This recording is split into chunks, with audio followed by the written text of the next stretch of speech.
Hello दोस्तों, नमस्कार। स्वागत है आप सभी का एग्जाम धुन में। दोस्तों, संविधान को हम पूरी तरीके से डिस्कस कर रहे थे। पहला पार्ट हमने दे दिया है आप सभी को। दूसरा पार्ट लेकर आए हुए हैं, काफ़ी तेज़ दोस्तों। यहाँ पर हम डिस्कस करने वाले हैं। थोड़ा सा टेक्निकल इश्यूज आ सकते हैं दोस्तों, लेकिन उस पर आपको ध्यान नहीं देना है, हमें कंटेंट पर फोकस करना है। पहला क्वेश्चन है नीति निदेशक तत्व का। भाग 4 में आपको एक प्रश्न यहीं से बनता है कि नीति निदेशक तत्वों को संविधान के किस भाग में दिया गया है। तो भाग 4 में और किस अनुच्छेद से किस अनुच्छेद में, तो 36 से 51 के बीच इनको रखा गया है। और एक प्रश्न बनता है इसे कहाँ से लिया गया है, तो आयरलैंड के संविधान से लिया गया है, तथा आयरलैंड ने स्पेन के संविधान से लाया था। आयरलैंड से लिया भारत ने और आयरलैंड लाया था स्पेन के संविधान से। तो ये ऐसे तत्व हैं जो देश के लिए आवश्यक हैं, किंतु संविधान बनते समय सरकार के पास इतने धन अथवा संसाधन नहीं थे जो उन्हें उपलब्ध करा सके। अतः यह सरकार की इच्छा पर निर्भर करता है, जिस कारण केटी शाह ने कहा कि नीति निदेशक तत्व उस चेक के समान है जिसका भुगतान बैंक अपनी इच्छा अनुसार करता है। तो केटी शाह ने इसको क्या कहा था, पोस्ट डेटेड चेक कहा था। ये भी काफ़ी इंपॉर्टेंट प्रश्न बन जाता है। तो नीति निदेशक तत्व जो हैं ये किसी भी राज्य सरकार की मंशा, उसके संसाधनों पर निर्भर करता है। ये बाइंडिंग नहीं है।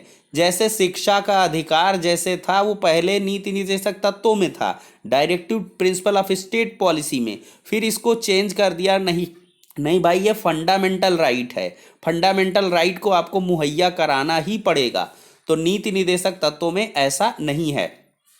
जैसे भर्तियों का विज्ञापन निकालना, शिक्षकों की नियुक्तियां करना, ये सब क्या है, ये नीति निदेशक तत्वों पर आता है, कार्मिक विभाग वगैरह।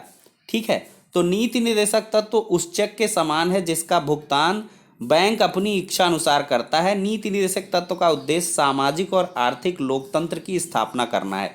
तो दोस्तों, इतने से पोर्शन से आपके 5 से 6 क्वेश्चन निकल के आ रहे हैं। दोस्तों, परिभाषा इसकी दी गई है अनुच्छेद 36 में। 37 में दिया है कि इसे न्यायालय द्वारा लागू नहीं कराया जा सकता, अर्थात यह न्यायालय द्वारा प्रतिवर्तनीय नहीं है या वाद योग्य नहीं है। मतलब ऐसा नहीं है कि आप सीधे से कोर्ट चले जाओगे। जो directive principle of state policy में आएगा उसको आप कोर्ट में चैलेंज नहीं कर सकते हो। 38वें अनुच्छेद में क्या है कि लोक कल्याण की अभिवृद्धि, अर्थात सरकार जनता का कल्याण करेगी, जैसे राशन कार्ड, सामाजिक आर्थिक राजनैतिक न्याय के लिए। ठीक है दोस्तों, अगला फैक्ट है 39 आर्टिकल में क्या है कि समान काम के लिए स्त्री पुरुष को समान वेतन तथा संसाधनों का उचित वितरण किया जाएगा। तो समान कॉमन सिविल सर्विस कोड ये क्या है, अनुच्छेद 39 में बहुत इंपॉर्टेंट है, सैकड़ों बार ये पूछा गया है। समान काम के लिए समान वेतन मिलना चाहिए, जैसा कि शिक्षा मित्र सहायक अध्यापक के लिए वेतन की मांग करते हैं। ये अनुच्छेद 39 के तहत ही है कि 1 to 5 में हम भी पढ़ाते हैं, 1 to 5 में टीचर्स भी पढ़ाते हैं, तो वेतन हमको उनके बराबर दीजिए। अनुच्छेद 39 का में क्या है, निःशुल्क विधि कानूनी सहायता। 42वें अनुच्छेद संशोधन 1976 द्वारा ये जोड़ा गया है। ये दोस्तों तो काफ़ी इंपॉर्टेंट है, इसको आप छोड़ भी नहीं सकते हो। खाना खाना छोड़ देना, लेकिन ग्राम पंचायतों का गठन अनुच्छेद 40 में है, इसको बिल्कुल भी मत छोड़ना। 41 में क्या है कि कुछ दशाओं में सरकारी सहायता, काम हो गया, शिक्षा प्राप्त करना, वृद्धा पेंशन, विधवा पेंशन, विकलांग को साइकिल, ये दोस्तों अनुच्छेद 41 में वर्णित है। 42 में क्या है, न्याय संगत कार्य की मनोचित दशा तथा प्रसूति सहायता उपलब्ध कराना, जैसे गर्भवती महिला द्वारा कठोर शारीरिक श्रम ना करना, अनुच्छेद 42 में है। दोस्तों, अनुच्छेद 43 में क्या है, निर्वाह योग मजदूरी, अर्थात इतना वेतन दिया जाए कि परिवार चला सके। कुटीर उद्योग, ट्रिक के लिए दमन याद कर सकते हो, दमन 41, 42, 43। दा से क्या है, कुछ दशाओं में सरकारी सहायता, और माँ से क्या है, मनोचित दशा तथा प्रसूति, महिलाओं से संबंधित। ठीक है, और ना से क्या है, निर्वाह योग मजदूरी में। 43 का में क्या है, उद्योग प्रबंधन में कामगारों के लिए भागीदारी होगी। दोस्तों, अनुच्छेद 44 में समान सिविल संहिता, अर्थात सभी धर्मों के लिए विवाह एवं तलाक की शर्तें समान रहेंगी भले ही विवाह की रीतियां अलग हों। तो ये समान सिविल संहिता, ये दोस्तों अनुच्छेद 44 में, सॉरी मैंने यहाँ पर कह दिया था, वो थोड़ा सा इसको जो है मैनेज करिएगा। ये समान काम के लिए समान वेतन, ये अनुच्छेद 39 में है, लेकिन समान सिविल संहिता ये अनुच्छेद 44 में है। कॉमन सिविल सर्विस कोड ये अनुच्छेद 44 है। देखिए, अपराध के कानून को दंड संहिता अथवा चुनाव के कानून को आचार संहिता कहते हैं। जैसे आचार संहिता उत्तर प्रदेश में जनवरी तक लग जाएगी। दोस्तों, अनुच्छेद 45 क्या कहता है? 6 वर्ष से कम आयु के बच्चों के स्वास्थ्य का ध्यान रखना सरकार की जिम्मेदारी है और 6 से 14 वर्ष के आयु के बच्चों को निःशुल्क शिक्षा देनी सरकार की जिम्मेदारी है। शिक्षा के अधिकार को अब मौलिक अधिकार बना दिया गया है। 21 का के तहत 86वां संविधान संशोधन 2002 है। 4 क्वेश्चन यहाँ से चिट हो गए आपके। पहला क्या है? शिक्षा के अधिकार को मूल अधिकार कैसे बनाया गया, या शिक्षा का अधिकार कैसा है? मूल अधिकार है, राजनैतिक अधिकार है, लीगल राइट है, नीति निर्देशक तत्व है, क्या है? तो शिक्षा का अधिकार क्या है? मूल अधिकार है। किसके तहत ये जोड़ा गया? 21 का में जोड़ा गया है। किस संविधान संशोधन के तहत? 86वें संविधान संशोधन 2002 के तहत। अनुच्छेद 46 क्या कहता है? SC ST OBC का आरक्षण है इसमें। 47 में क्या है? सरकार पोषायुक्त आहार उपलब्ध कराएगी तथा नशीली दवा और शराबों पर प्रतिबंध लगाएगी। अनुच्छेद 47 में है। 48 का में क्या है? पर्यावरण, वन और वन्य जीव की रक्षा करना सरकार का कर्तव्य है। 42वां संविधान संशोधन 1976 में ये चीजें हुई। अनुच्छेद 39 में क्या है? राष्ट्रीय स्मारकों की रक्षा करना सरकार का कर्तव्य होगा। ठीक है। अनुच्छेद 50 में क्या है? कार्यपालिका से न्यायपालिका को अलग करना। 51 में क्या है? अंतर्राष्ट्रीय शांति को बढ़ावा देना, अंतर्राष्ट्रीय विवादों को मध्यस्थता द्वारा सुलझाना। इसी अनुच्छेद के तहत भारत जो है यूएनओ का सदस्य बना। अनुच्छेद 41 नीति निर्देशक तत्वों का वर्गीकरण है दोस्तों, गांधीवादी, समाजवादी, बौद्धिक या उदारवादी। ठीक है, इसको आप लोग उतना ध्यान ना दें। अब मौलिक अधिकार और नीति निर्देशक तत्व में अंतर क्या है, कई बार पूछता है दोस्तों। जो मूल अधिकार हैं, फंडामेंटल राइट हैं, ये यूएसए के संविधान से लिए गए हैं, जबकि directive principle of state policy Ireland के संविधान से लिए गए हैं। ये भाग 3 में रखे गए हैं, ये भाग 4 में रखे गए हैं। यह नैसर्गिक अधिकार होता है, अर्थात जन्म से ही मिल जाता है मूल अधिकार, जबकि जो नीति निर्देशक तत्व है नैसर्गिक अधिकार नहीं है, सरकार के द्वारा लागू करके बाद में मिलता है। ऐसा नहीं आप पैदा हो गए तो नीति निर्देशक तत्वों के आप आहरण के लिए योग्य हो गए, बिल्कुल ऐसा नहीं होगा। लेकिन आप पैदा हुए हैं तो जन्म से ही कुछ अधिकार आपको मिल जाते हैं, ये मूल अधिकार आपका हो जाता है। यह न्यायालय द्वारा प्रवर्तनीय तथा बाध्य योग्य हैं। डायरेक्ट सुप्रीम कोर्ट में आप जा सकते हो अगर आपके मूल अधिकारों का हनन हो रहा है, जबकि यह न्यायालय द्वारा प्रवर्तनीय अथवा वाद योग्य नहीं है।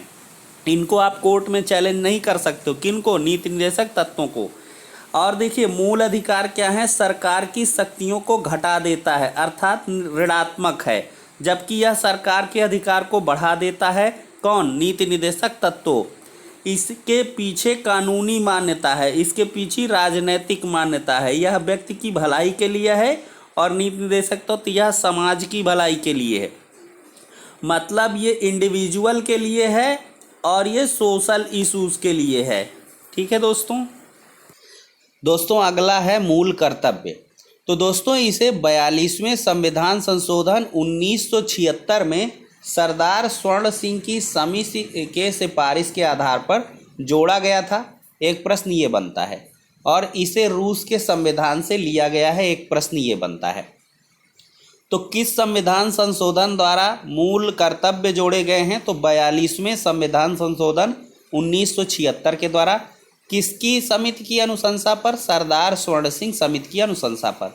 कहाँ से लिए गए मूल कर्तव्य? यूएसएसआर यानी कि रूस के संविधान से। दोस्तों इसे ना मानने पर कोई दंड का प्रावधान नहीं है, मतलब कुछ आपके फंडामेंटल ड्यूटीज़ हैं, अगर आप उनको नहीं मानते हो तो आपको कोई पनिशमेंट नहीं मिलने वाला है। इसे संविधान के भाग 4 में अनुच्छेद 51 का के तहत जोड़ा गया है। एक प्रश्न ये भी बनता है, मूल संविधान में मूल कर्तव्य नहीं थे। ये 42वें संविधान संशोधन 1976 द्वारा 10 मूल कर्तव्य और 86वां जो संविधान संशोधन है उसके द्वारा एक मूल कर्तव्य और जोड़ दिया गया। तो वर्तमान में कुल कितने मूल कर्तव्य बने हैं? 11। तो दोस्तों यहाँ पर ये मूल कर्तव्य 11 दिखाई गए हैं। इसमें हम लोग ज़्यादा बात नहीं करेंगे जिससे क्या हो जाएगा, टाइम लॉस होगा। हम इम्पोर्टेंट पॉइंट देखते हैं। ये देखिए 86वां संविधान संशोधन 2002, ये दोस्तों मैं बार बार कह रहा हूँ काफ़ी इम्पोर्टेंट है। मूल अधिकार 21 का के तहत 6 से 14 वर्ष के बच्चों को प्राथमिक शिक्षा का अधिकार, और मूल कर्तव्य 51 का के तहत 6 से 14 वर्ष के बच्चों के अभिभावकों द्वारा उनकी प्राथमिक शिक्षा देने का इसे कर्तव्य बनाया गया है। ठीक है, अब राष्ट्रीय मानवाधिकार संगठन की बात करते हैं। तो यह मानवाधिकार की रक्षा करता है और इसका मुख्यालय दिल्ली में है। इसकी स्थापना कब हुई? 1993 में हुई है और इसके अध्यक्ष सुप्रीम कोर्ट का रिटायर्ड मुख्य न्यायाधीश होता है और इसमें 7 सदस्य होते हैं। कौन? राष्ट्रीय मानवाधिकार संगठन।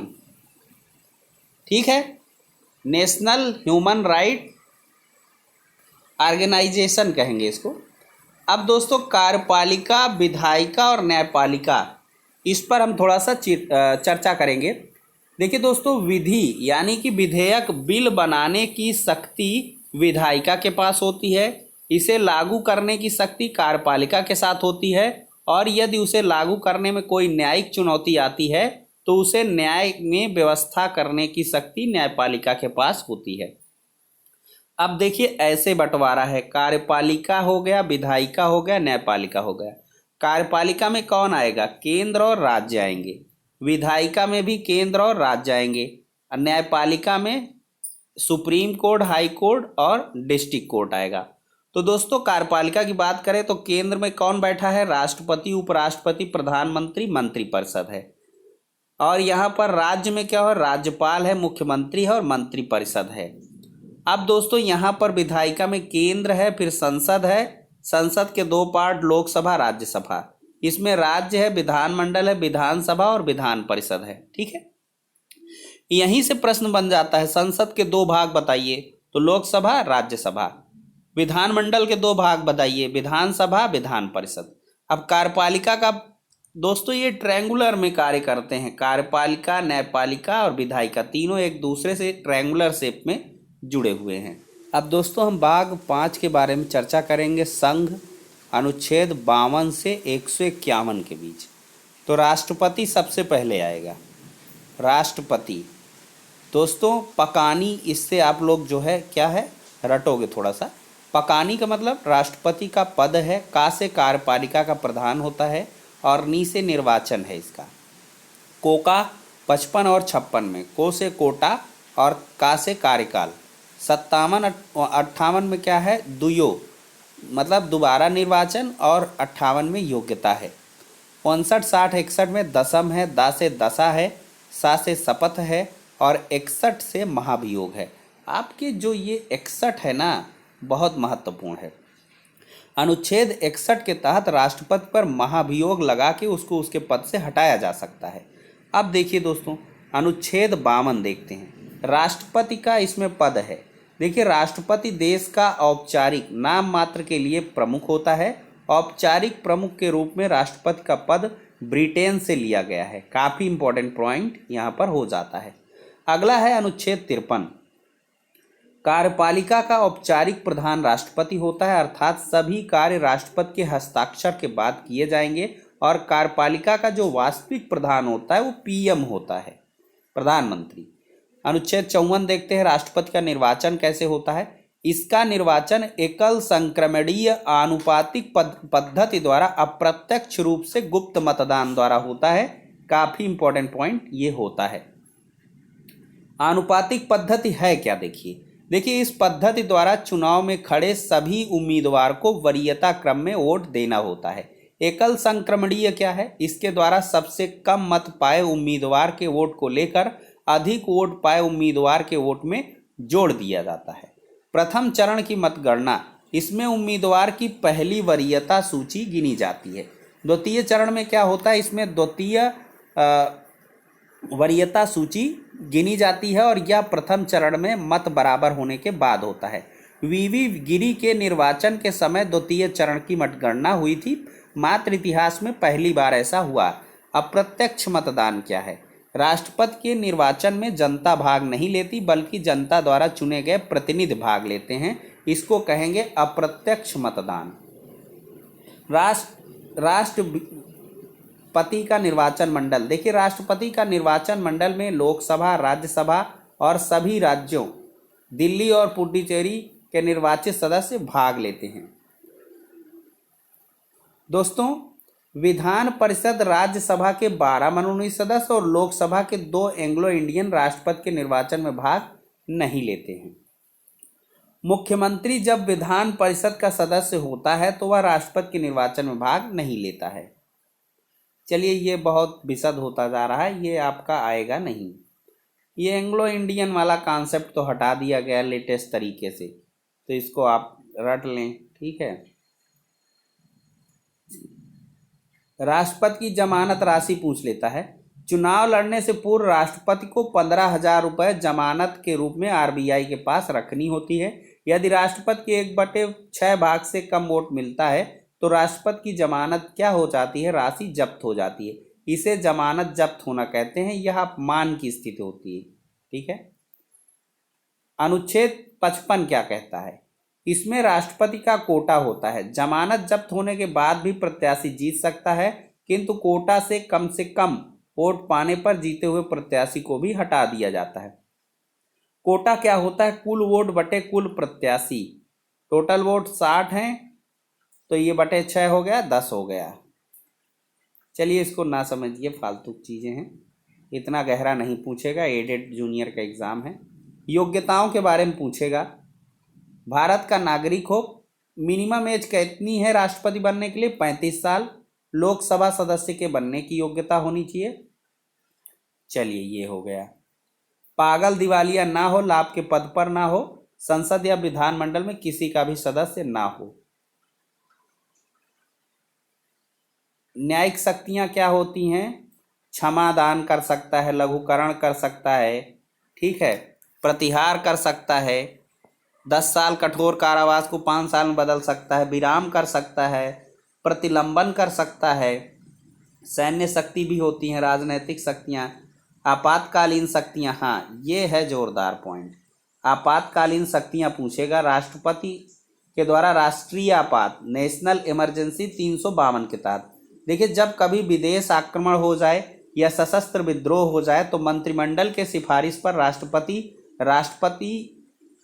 में राष्ट्रीय आपात की घोषणा कर सकता है। घोषणा के 30 दिन के अंदर संसद के दोनों सदनों द्वारा राष्ट्रीय आपात का अनुमोदन आवश्यक है। यदि राज्यसभा कर दिया और लोकसभा भंग है तो नई लोकसभा 30 दिन के भीतर अनुमोदित करेगी। दोनों सदनों में अनुमोदन मिलने के बाद आपातकालीन जो व्यवस्था है 6 महीने तक लागू, अनुमोदक अनंत काल तक बढ़ाया जा सकता है। यदि राष्ट्रपति बिना मंत्रिमंडल सिफारिश के आपातकाल स्थिति लागू कर देता है तो इसकी चुनौती सुप्रीम कोर्ट में दी जा सकती है। राष्ट्रीय आपात का प्रभाव देख लेते हैं। इसमें मूल अधिकार स्थगित हो जाते हैं, देश का संघीय ढांचा प्रभावित हो जाता है। अनुच्छेद 352 जब लागू होता है तो अनुच्छेद 358 स्वतः लागू हो जाता है, दी गई विभिन्न प्रकार की स्वतंत्रता को स्थगित कर देता है। 359 आपातकाल के दौरान राष्ट्रपति को यह अधिकार देता है कि अनुच्छेद 20 और 21 को छोड़कर किसी भी मूल अधिकार को स्थगित कर सकता है। अब तक 3 बार नेशनल इमरजेंसी लगी है। 1962 का चीन युद्ध, 1971 का बांग्लादेश संकट, 1975 में आंतरिक अशांति। इसमें लोकसभा का कार्यकाल 1 साल के लिए बढ़ जाता है, ठीक है। राजकीय या राष्ट्रपति शासन देख लो भैया। यह तब लाया जाता है जब राज्य का संवैधानिक ढांचा विफल हो जाए।